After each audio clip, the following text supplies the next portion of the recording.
सभी प्रतियोगी परीक्षाओं के लिए इम्पोर्टेंट करंट अफेयर्स देखते हैं 14 फरवरी 2026 का आपकी पाठशाला द्वारा। इसका पहला प्रश्न है, प्रतिवर्ष 13 फरवरी को विश्व रेडियो दिवस विश्व रेडियो दिवस मनाया जाता है। वर्ष 2026 के लिए इस दिवस की थीम क्या है? थीम पूछ रहा है। ए, रेडियो और शांति। बी, रेडियो सूचना का विश्वसनीय स्रोत।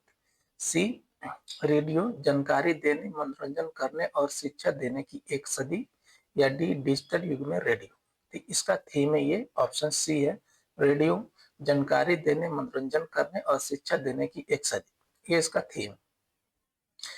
रेडियो की रेडियो के ऐतिहासिक महत्व और समाज में इसकी भूमिका को याद करने के लिए यूनेस्को द्वारा यह दिवस मनाया जाता है। 2026 की थीम रेडियो के 100 से अधिक वर्ष के सफर पर केंद्रित है। थीम है रेडियो जानकारी देने, मनोरंजन करने और शिक्षा देने की एक सदी। इसका थीम है radio a century of the informing, entertaining and educating.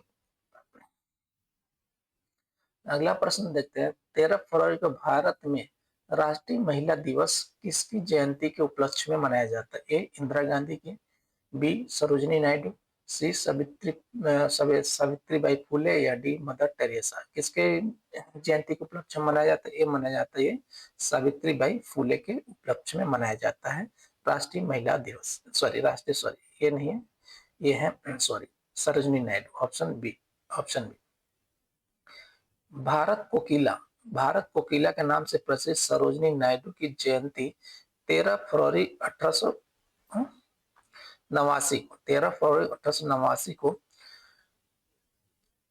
वो भारत में राष्ट्रीय महिला दिवस के रूप में मनाया जाता है। ठीक है, 13 फरवरी।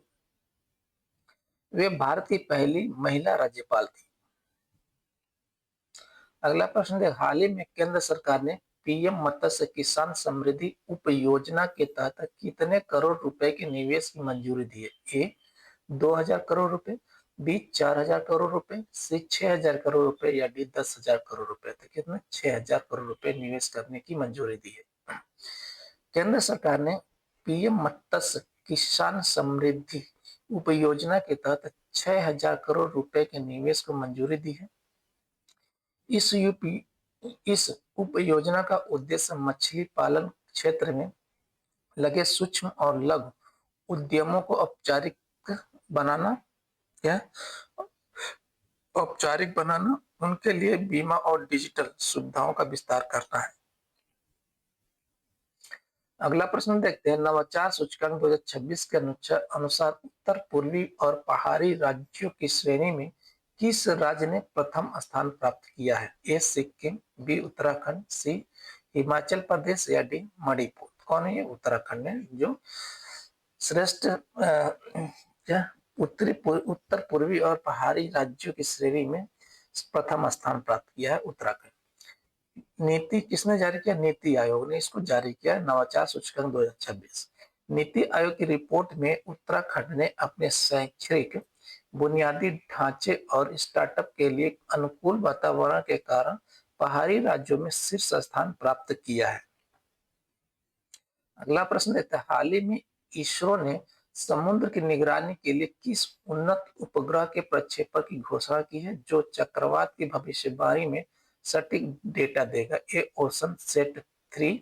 B, INSAT 4G। C, NVS-02। या डी, ओशन सेट 4। तो किसका प्रक्षेपण किया? ये ओशन सेट 4 का प्रक्षेपण किया गया इसरो द्वारा। किसकी निगरानी? समुद्र की निगरानी के लिए। ओशन सेट 4 यानी EOS-08 उपग्रह समुद्री लहरों, हवा की गति और तापमान की सटीक जानकारी प्रदान करेगा, जिससे समुद्री आपदाओं का बेहतर प्रबंधन संभव होगा। अगला प्रश्न देखते हैं, हाल ही में किस देश ने दुनिया का पहला AI सुरक्षा समझौता यानी कि AI सेफ्टी एग्रीमेंट कानूनी रूप से लागू किया? ए, अमेरिका। बी, यूरोपीय संघ। सी, भारत। या डी, दक्षिण कोरिया। तो ये लागू किया किसने? ये यूरोपीय संघ। यूरोपीय संघ ने कृत्रिम बुद्धिमत्ता के जोखिमों को नियंत्रित करने और नागरिकों की गोपनीयता सुनिश्चित करने के लिए सख्त कानून ढांचा लागू किया है। अगला प्रश्न देखते हैं, हाल ही में रक्षा मंत्रालय ने भारतीय सेना के लिए किस स्वदेशी टैंक भेदी मिसाइल यानी एंटी टैंक गाइडेड मिसाइल की खरीद को मंजूरी दी है? ये नाग की, बी हेलिना की, सी अमोघा 3 की, या डी उपरोक्त सभी का? तो किसको? ये सभी का, उपरोक्त सभी को खरीदने की मंजूरी दी है। भारत अपनी रक्षा प्रणाली को आत्मनिर्भर बनाने के लिए स्वदेशी रूप से विकसित इन दागों और भूल जाओ मिसाइलों की तैनाती बढ़ा रहा है। Fire and forget. अगला प्रश्न देखते हैं, हाल ही में किस राज्य सरकार ने राज्य की अर्थव्यवस्था को 1 ट्रिलियन बनाने के लिए नीति आयोग के साथ एक विशेष एमयू पर हस्ताक्षर किए हैं? ए उत्तर प्रदेश, बी महाराष्ट्र, सी तमिलनाडु, या डी गुजरात? कौन सी है? महाराष्ट्र। महाराष्ट्र सरकार ने औद्योगिक विकास और बुनियादी ढांचे को गति देने के लिए नीति आयोग की विशेष सलाहकार इकाई के साथ साझेदारी की है। अगला प्रश्न देखते हैं, दुनिया की पहली एयर टैक्सी सेवा 2026 के अंत तक भारत के किन 2 शहरों के बीच शुरू होने की संभावना है? ए मुंबई और पुणे, बी दिल्ली और गुरुग्राम, सी बेंगलुरु और मैसूर, या डी हैदराबाद और वारंगल? ये 2 शहर कौन से? दिल्ली और गुरुग्राम है। दुनिया की पहली एयर टैक्सी सेवा 2026 के अंत तक भारत के दिल्ली और गुरुग्राम के बीच शुरू होने की संभावना है। इंटरग्लोब इंटरप्राइजेज और आर्चर एविएशन के बीच हुए समझौते के अनुसार इलेक्ट्रिक वर्टिकल टेक ऑफ यानी EVTOL विमानों के जरिए यह सेवा शुरू होगी। अगला प्रश्न देखते हैं, हाल ही में किसे विश्व बैंक ने वर्ल्ड बैंक का नया मुख्य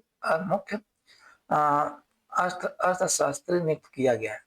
हाल ही में किसे विश्व बैंक का नया अर्थशास्त्री नियुक्त किया गया? ए इंद्रमित गिल को, बी अंशुला कांत को, सी गीता गोपीनाथ को, या डी अरविंदम बागची को? किसको नियुक्त किया गया है? ये नियुक्त किया गया है ये इंद्रमती गिल को। भारतीय अर्थशास्त्री इंद्रमती गिल विश्व बैंक में इस महत्वपूर्ण पद को संभाल रहे हैं जो विकासशील अर्थव्यवस्थाओं के लिए नीतियों का निर्धारण करते हैं।